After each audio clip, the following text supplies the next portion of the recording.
I do. Don't deal with violence. I is peaceful Rasta man. I don't steal, cheat. You see it? I man serve. Selassie I continually. No matter what the weak heart say. And I know that I is like a tree that planted by the river of water. And not even the dog that piss against the wall of Babylon shall escape this judgment. For I know what? I know that all of the youth shall witness the day that Babylon shall fall. Hello everybody, you're welcome back again to the Reggae Appreciation Society. The 1978 movie Rockers is one of two of the greatest movies to ever come out of Jamaica. The other is The Harder They Come, released in 1972 and starred reggae musician Jimmy Cliff.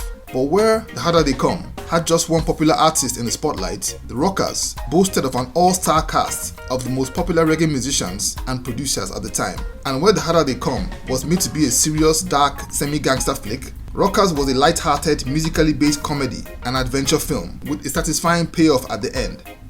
It was the brainchild of Greek filmmaker and director Ted Bafaloukos. Ted Bafaloukos was a Greek immigrant living in New York who knew very little about reggae music. But one day in 1975, he accompanied a friend to a party at Brooklyn where Augustus Pablo was performing. That was the first time he ever heard reggae music close up and became obsessed with the sound. A few weeks later, he traveled down to Chicago and by accident followed another friend to a nightclub where a new band called Bob Marley and the Wailers was performing. Bafaloukos described the experience as beyond entertainment and passed through what can only be described as a religious experience. He later got to watch The Harder They Come and made up his mind to visit Jamaica as soon as possible and see for himself the huge reggae movement that was getting ready to take over the world. He made his first trip in December of 1975 and visited Bob Marley's house. He fell in love with Jamaica's people, music and the physical beauty of the place and returned to Jamaica the next year in December 1976 to attend the Smile Jamaica concert. It was during this second trip that he decided to make a documentary about the vibrant Kingston musical scene and the musicians he was interacting with. But just before he started filming, he changed his mind and decided to make a movie with the musicians as the main characters. For the leading role, he instinctively chose Leroy Horsemouth Wallace, the drummer in Burning Spear's backing band, as well as the likes of Burning Spear himself, Gregory Isaacs, Jacob Miller, Dillinger, and a host of popular reggae artists, all playing themselves. The movie tells the story of the hero, Horsemouth, a drummer in a reggae band who is struggling to make ends meet in the brutal music business in Kingston, Jamaica.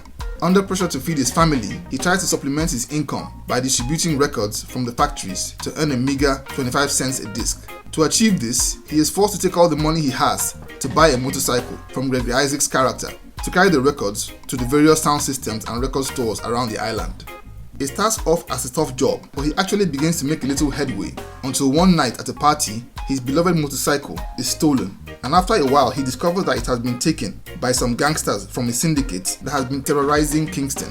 Horsemouth, as a member of the Rastafarian and musical community, devises a plan to not just recover his bike, but to get total revenge against the gangsters and uses his humble but vast network from across the length and breadth of Kingston.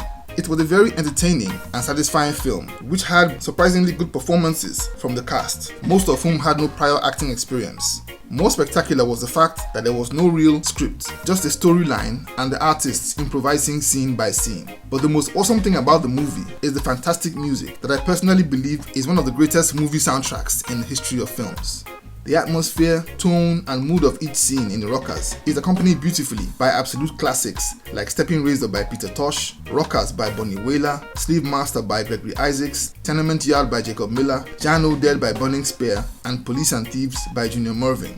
One of the most gripping musical scenes in the movie is a part where Burning Spear sings Jano Dead in a sorrowful a cappella to encourage a distraught Horsemouth while sitting on the ruins of a building by the beach. Though the movie was made on a string budget of $250,000, it turned out to be a spectacular and successful film that fills cinemas whenever it is re-released.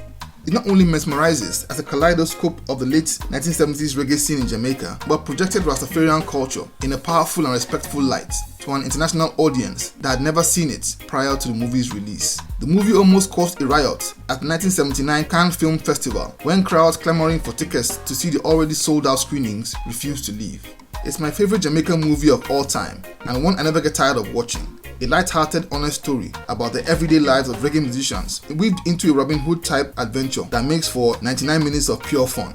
Most times, art is said to imitate life, but in the case of the Rockers movie, it was more of a case of art imitating art.